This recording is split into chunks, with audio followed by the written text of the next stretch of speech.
What's up everybody, I'm YoKo from YoKo Gaming, and today I'm going to tell you 5 tips to help you improve your quickscope game in Modern Warfare 2. If sniping and quickscoping in Call of Duty is your thing, be sure to subscribe, as now since the video was made, we're on track for 1 video drop a week to keep you updated on all things sniper related for Call of Duty.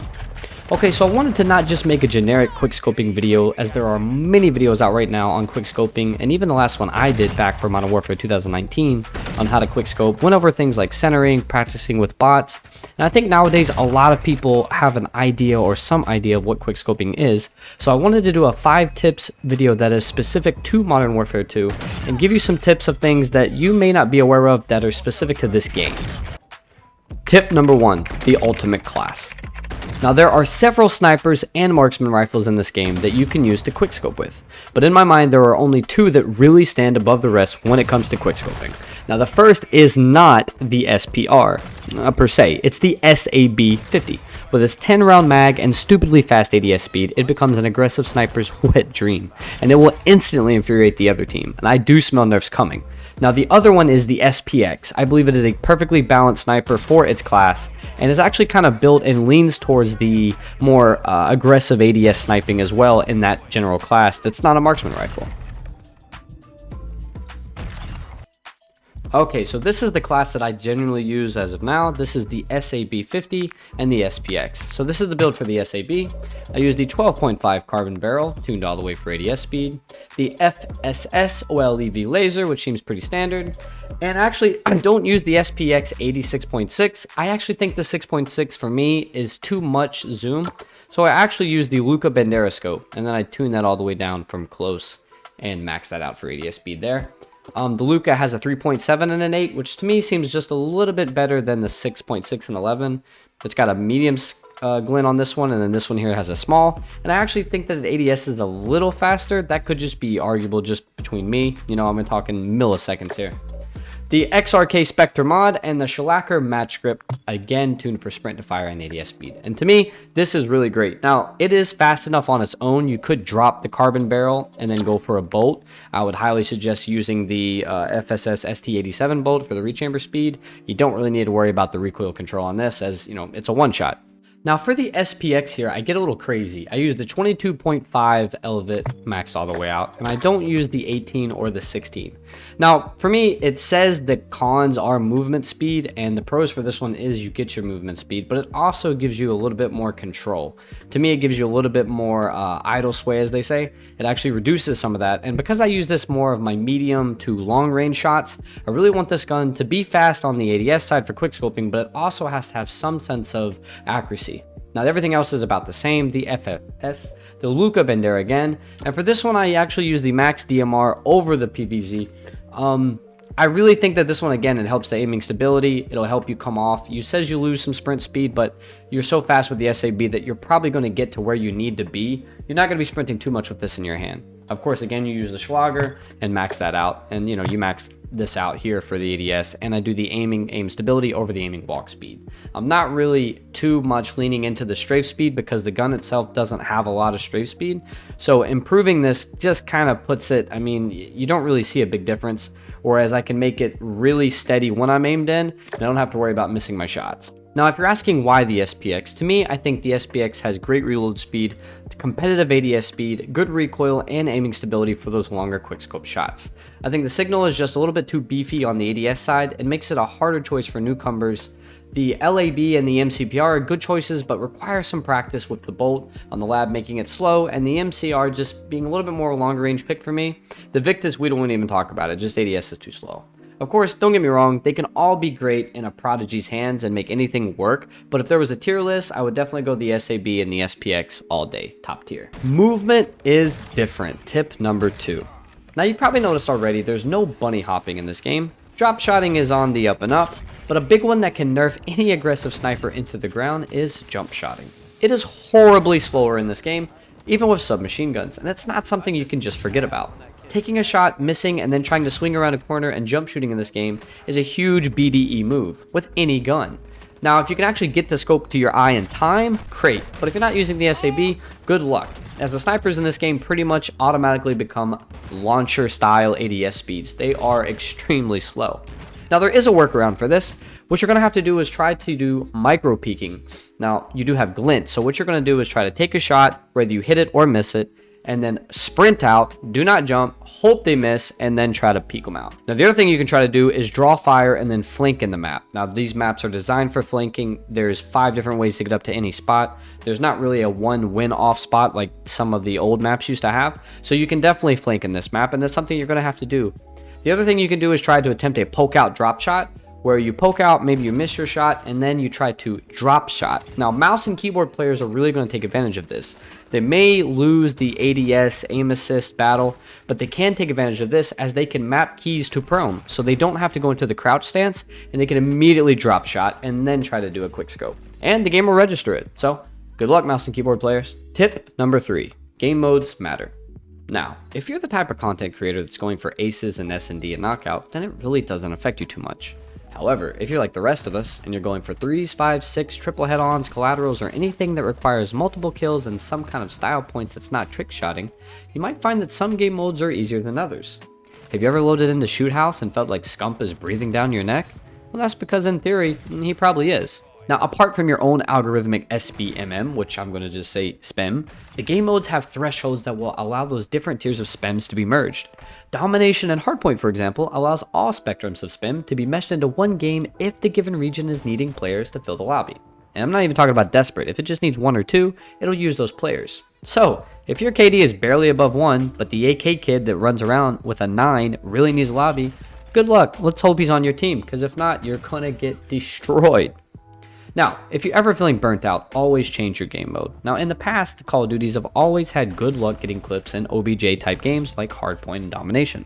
However, after doing a little bit of research, something like 80% of my clips are coming from TDM right now. Now, I'm investigating to see if this has anything to do with like the reduced skill-based matchmaking, as this game mode was actually forced on new players back in the day, so I don't know if the devs have some background thing working, but once I get like extreme evidence for this, I will make a video on it. Tip number 4, the dot. Now, settings are inevitable talking points in COD games, as everyone aspires to be that 16-year-old who's been downing Mountain Dew and butt-chugging G Fuel on their way to a perfect 20/20 sensitivity with 100% accuracy. I'm looking at you, Shroud, you rat. Anyway, here's my take on all the information I've gathered in the past month or so, all with my settings and taking notes like a good elf from the other content creators. Now, warning, if you're on console, some of these may not apply, so alright, it's no secret that as of now I use a controller. I love to use stick and move. I only use one paddle with my scuff controller, and I used that one as a slide. I used it to slide cancel back in COD 2019, but I just got used to using the right stick as jump, and then I hardly ever melee, so circles melee if I ever need it. I don't flip anything, controller vibration on for those lonely nights. 5.4, I've been keeping my vertical lower. I've actually been going down in sensitivity instead of up because the ADS is so strong. I typically know where everyone is going to be, and no one's breaking my camera, at least in my skill level, because I've got like a 0.2 KD. Kidding. ADS sensitivity multiplier 1, keep it 1. I don't do anything fancy there. Vertical is the same. Hold the trigger. I don't know why you would toggle. Good luck with that. I do automatic sprint, but I do not use tac sprint, as to me, I've died too much doing it, so I just use automatic. Hold, double tap, prioritize interact over reload. This is debatable. You could do either one. I mean, this one's all you. Armor plate, of course, is, apply all. For the advanced, unless you've been living under a TikTok rock, the first groundbreaking information that came out was turning on aim assist. No, it was using the Black Ops style. I'm not really for sure the complete difference. I've used a little of the other ones. To me, they kind of seem the same, but I use whatever the kids say. Gyro, I have not messed with this. Apparently, this is really crazy. You can move around your controller and it helps you. I don't use it. Dynamic, 1 again. Instant transitioning, I want it to be perfectly right there. I don't want to do in zoom or after zoom. I want it to be perfect there. My dead zones, pretty standard, 15, 15, 1. I have 0 on the trigger, hair triggers all the way. Toggle for sprint, double tap for this is all standard. That's all standard, that should be standard. I don't switch my ADS stick, that's crazy. I don't use any of that weird stuff. That's normal. Now for the broke boys. This is something that is debatable. Full screen exclusive versus full screen borderless. If you're going for content, I would suggest using exclusive. I use the NVIDIA shadow play capture sometimes, and using borderless, it seems to mess up and the hotkeys don't work. So I leave it on exclusive. However, if you're going for most frames, you're going for tournaments, you're going for sweats, and you're not really caring about capturing the footage, or you have an Elgato or something, I would use full screen borderless. It just seems to help. Of course, I have a 28 Super, you know, I'm old. 239, all that's the same. I do completely low settings for the quality. Everything is low here. Image scaling for this. I've played around with it. I'm go for FPS. I don't really care if the quality of the content is like, you know, super low. It doesn't matter to me as long as I hit the clips. Now, something that is different is I do have a higher CPU, so I do use the NVIDIA Reflex for the on boost, and it seems to work pretty well. You could use motion blur if you're 4 years old. View. Everybody has a take on view. This is the lowest FOV I've used in the game. I used 104. Now, I've been playing a lot more multiplayer this time around than I have Warzone. And so maybe if I crept up into Warzone like I did with Modern Warfare 2019, this may change. But I've been using 104. I still get 140 to 150 frames using the 2080 on low. 104 seems to work. I've actually been using independent versus affected, but that's also because I've been doing nothing but sniping, so it really hasn't affected me that much. And of course, everything else is the same. Now, the only thing that I will say that's different that I do use is nothing really other than this right here. Now, this is something I actually found from JGod. He put a video out on it, so if you've already seen it, skip over it, but it is a good tip. This will help your colors be a little bit more spiffy or vibrant, if you will. Filter 2 on your color blind, this is in your interface. Filter 2, both instead of world or interface, 100 and 100. And it kind of makes the reds a little bit more redder, the blues bluer, the green greeters, the kills sweeter. And finally, last but not least, every good quickscoper doesn't need a profanity filter because you're going to have a lot of profanities thrown at you. So get ready. Tip number 5, start with snipers first. Now, I can't stress this one enough. To be a good samurai, one must know all manner of sword weapons and how to be used, parried, and broken. And same thing with our guns. It's nice to have some good R&D on the semis and assault rifles in the world, but knowing your way around each sniper and each sniper class will pay dividends in your own game. Now, if you've already started using your rage-inflicting time with the SAB or the SPR, this may seem like a backtrack for you. However, I encourage you to listen to the old bald man with a beard, because if anime has taught you anything, it's that, well, I'm right. Alright, reasoning number 1 is snipers ADS slower than the marksman rifles, which keeps you on your mental toes and keeps your third eye open as you need to gather information that you may not keep up with as much if you're running full sprint with the SAB.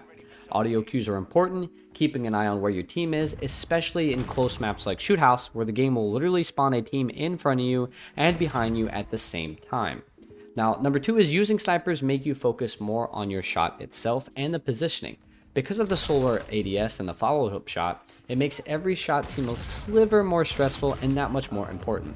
And it'll actually keep you practicing on pinpoint accuracy and knowing exactly where to put that center dot. Now, the third thing is snipers have higher damage than the marksman rifles, and to me, typically they have less hit markers, giving a higher builder in confidence as you attempt to go for those streaks where you're dominating the entire team. Now, I love the SPR and the SAB, but they do give me more hit markers, even up close, than their cousins in the sniper family.